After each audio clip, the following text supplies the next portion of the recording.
So now, Josh, I'm curious because you selected the cook, and I'm sure you're asked about spaghetti a lot, but this features an amazing scene with four guys at a table eating spaghetti in increasingly strange ways.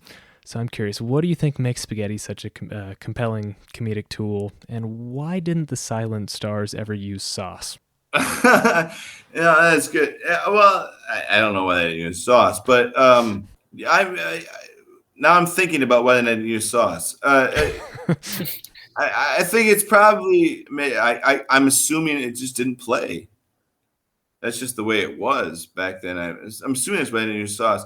Why I think spaghetti is funny because it's long, it's noodly, it's sloppy, it's it's totally gag worthy. Everything, the word itself, spaghetti, is hilarious.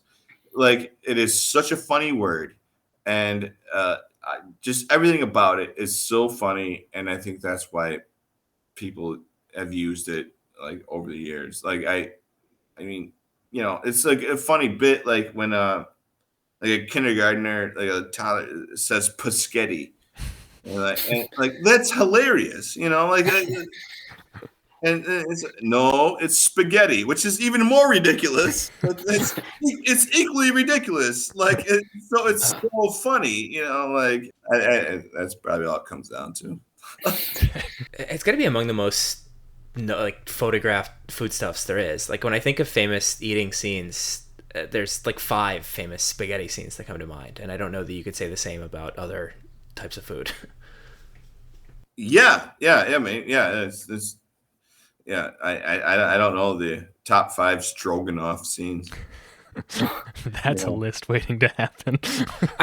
I like too that it's introduced to the title card as Italy's national dish. So like it made me wonder, like, would audiences in 1918 have never seen spaghetti before? What an interesting thought. Yeah, it is strange. Obviously, obviously people in Los Angeles because it was shot in Los Angeles, but like New York. But like I don't know. Like did people in Ohio know about spaghetti in 1918? I don't have any idea.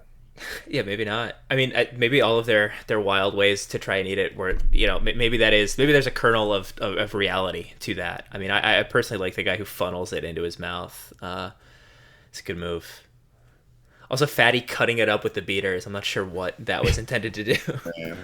I liked when Arbuckle wraps it around his finger and then like does the ring pop and eats it that way. I thought that was efficient.